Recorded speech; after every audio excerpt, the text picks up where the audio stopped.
مرحبا بكم dans votre chaîne Physique et sa didactique. En principe, rien ne va de soi, rien n'est donné, mais tout est construit. Dans cette démonstration, on va répondre à pas mal de questions. Premièrement, que se passe-t-il lors de fonctionnement d'une pile? Deuxièmement, dans cette pile, quel électrode qui joue le rôle de la cathode et même de l'anode? Et même troisièmement et quatrièmement, on va poser les mêmes questions, mais cette fois-ci pour un électrolyseur. Autrement dit, on va faire une comparaison entre les transformations spontanées qui auront lieu dans les piles et même celles forcées qui auront lieu dans les électrolyses. Alors, dans cette animation, bien sûr, j'ai une pile de cuivre zinc.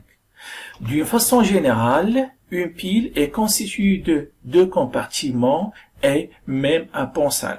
Remarquons que le pont salin contient des cations et des anions qui se déplacent dans des sens bien opposés. Sachant que le rôle essentiel de ce pont salin est tout simplement assurer la continuité du circuit électrique, sachant que notre circuit électrique contient bien sûr un récepteur et ce système chimique bien sûr représente tout simplement notre pile. Remarquons que dans ce cas, on a dans le compartiment 1 l'électrode de cuivre émergé bien sûr dans une solution qui contient le cation correspondant, bien sûr c'est le cas de CO2+, alors que dans notre compartiment, on a tout simplement un métal de zinc et une solution bien sûr qui contient l'ion correspondant, c'est l'ion de Zn2+.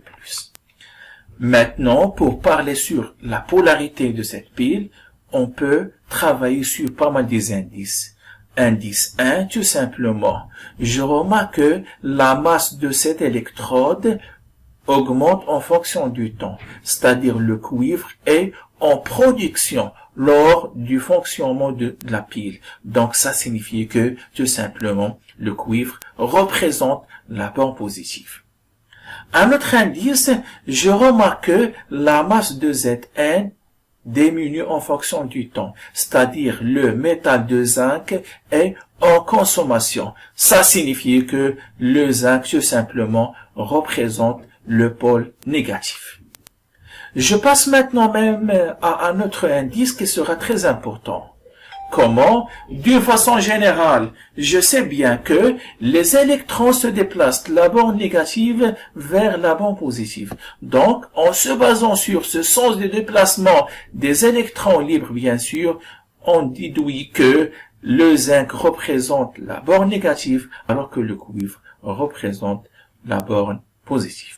Maintenant, la question qui se pose, pourquoi la masse de la borne positive augmente en fonction du temps alors que celle de zinc diminue? C'est simple, on va agir sur pas mal de zooms. Premièrement, je remarque que les électrons qui arrivent à ce compartiment, bien sûr, va rencontrer tout simplement un cation de C2+. Dans ce cas, C2+, va capter les deux électrons pour donner un atome de cuivre. Ce qui signifie que la masse de cuivre augmente en fonction du temps. Bien sûr, ici, je pars sur une réaction tout simplement de la réduction. Donc, je dis réduction cathodique. Et dans ce cas, la borne positive, bien sûr, représente tout simplement une cathode puisque elle est siège d'une réduction cathodique. Par contre, si on va agir sur ce zoom, je remarque que à chaque instant, un atome de zinc va libérer deux électrons et se transforme en Zn2+. Ça signifie que le métal Zn, dans ce cas, est en consommation. Chaque atome se transforme en Zn2+, pour donner deux électrons. Les conclusions qu'on peut tirer à partir de cette équation, tout simplement, la masse de Zn sera en diminution. Alors que Zn de plus, sa concentration augmente, sachant que ici, je pars sur le cas d'une oxydation anodique. Je répète, oxydation anodique. Donc, je dis tout simplement, le Zn représente l'anode de cette pile. Très bien. Pour bien comprendre, on travaille sur cette activité, avec laquelle on va préciser la polarité de chaque pile, l'équation horaire qui aura lieu dans chaque compartiment et même l'équation bilan en se basant sur pas mal des indicateurs qui sont bien mentionnés sur chaque figure. Par exemple, dans la figure 1, j'ai au moins deux indicateurs très importants. Premièrement, je remarque que le Zn, l'électrode de Zn est en production puisque ici, j'ai un dépôt. Donc, ça signifie que Zn représente la bande positive. Parce qu'on a dit que la bande positive est toujours en production.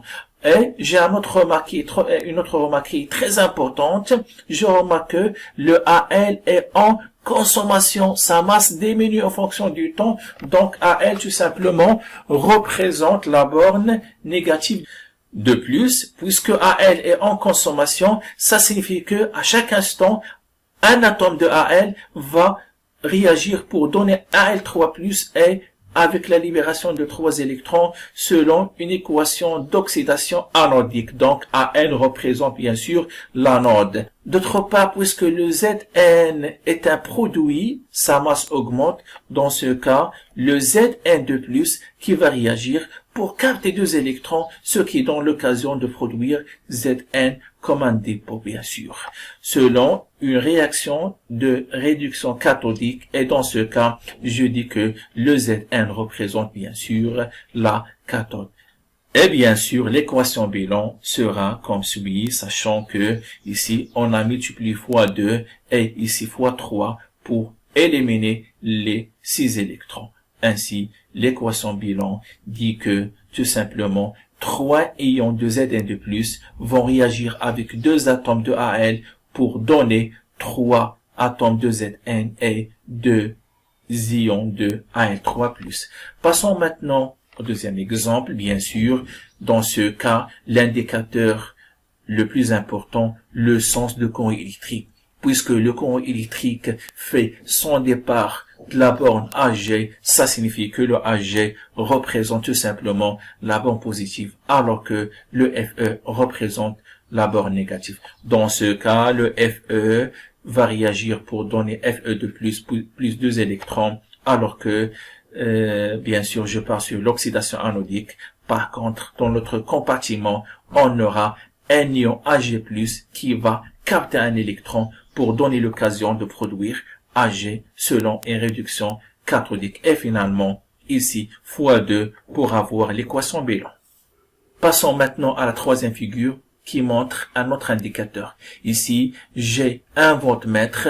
La bande est bien liée avec le plomb et je remarque que la tension est positive. Donc, ça signifie que on a fait le bon branchement, c'est-à-dire la borne est bien liée avec la borne négative. Tiens, le plomb représente la borne négative, alors que le cuivre, tout simplement, représente la borne positive.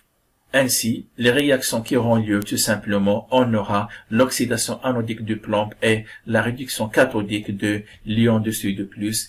Finalement, puisque ici, j'ai le même nombre des électrons, dans ce cas, l'équation bilan aura lieu sans aucun coefficient. Passons maintenant au cas de l'analyse électrique. Pour ce fait, il faut insérer ici un générateur externe qui va imposer un courant de sens opposé à celui dans le cas d'une transformation spontanée.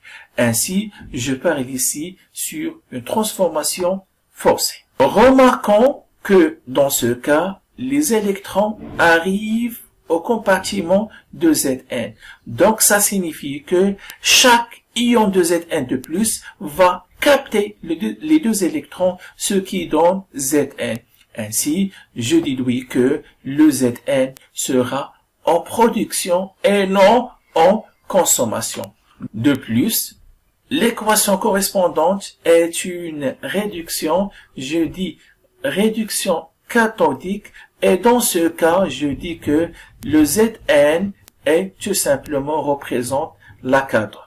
Par contre, dans l'autre compartiment, on a tout simplement la libération des électrons. Donc, à chaque instant, un atome de cuivre va libérer 2 électrons pour se transformer en C2+, selon une réaction d'oxydation. Bien sûr, ici, je pars sur une oxydation anodique, ainsi je dis que le métal de cuivre représente l'anode. En bref, la masse de cathode augmente, c'est-à-dire au cours de l'analyse électrique, on aura l'occasion d'avoir le dépôt d'un métal au niveau de la cathode et non de l'anode. Par contre, au niveau de l'anode, on aura soit la consommation de cet électrode, soit même le dégagement d'un gaz. Bref, ce que je dois retenir d'après ces informations de Flash Player est que, quelle que soit la transformation que j'ai, soit transformation spontanée ou bien forcée, on aura toujours oxydation anodique au voisinage de l'anode et une réduction cathodique au voisinage de la cathode. Voilà, merci pour votre attention. Bien sûr, s'il y a des questions, n'hésitez pas à les poser dans la partie de commentaires et on se retrouve à la prochaine.